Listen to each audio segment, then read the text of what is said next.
இந்த சின்ன ESP32 போர்டை வச்சு ஒரு வெப் சர்வரை உருவாக்க முடியும்னு சொன்னா நம்புவீங்களா? ஏன் திமுங்களா எப்படி? அதான் முதல்ல நானும் யோசிக்கிறேன். ஃபர்ஸ்ட் வெப் சர்வர்னா என்னன்னு ஒரு சிம்பிள் எக்ஸாம்பிளோட நான் எக்ஸ்பிளைன் பண்றேன். லெட்ஸ் இமேஜின் நீங்க ஒரு டீ கடைக்கு போறீங்க. டீ கடையில டீ ஆர்டர் பண்றீங்க. சூடா ஒரு டீ போடு. கொஞ்ச நேரத்துல டீ உங்களுக்கு சர்வ் பண்ணுவாங்க. கொட்டிக்க இதையும் டீன்னு குடிக்கிறோம்ல அந்த தெனாவற்ற. அதே மாதிரி நீங்க ஒரு ப்ரௌசருக்கு போய் chatgpt.comனு டைப் பண்ணி என்டர் பண்ணீங்கன்னா அது வெப் சர்வருக்கு போகும். வெப் சர்வர் உங்களுக்கு என்ன தேவையான வெப்சைட்டோ அதை மட்டும் ரிட்டர்ன் பண்ணும்.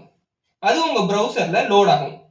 இப்போ நீங்க chatgpt.comனு ப்ரௌசர்ல டைப் பண்ணீங்கன்னா இது ஒரு ரெக்வெஸ்ட், லைக் நீங்க ஆர்டரிங் த டீ மாதிரி. ப்ரௌசர்ல உங்க வெப்சைட் லோட் ஆகுறது உங்களுக்கு அந்த டீ மாதிரி ரெஸ்பான்ஸ், அதாவது அவுட்புட்.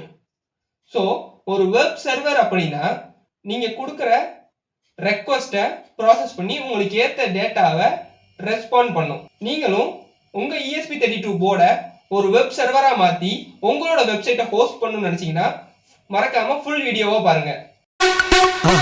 மறக்காம சர்ப்ரைஸ் பண்ணுங்க. தேங்க்யூ.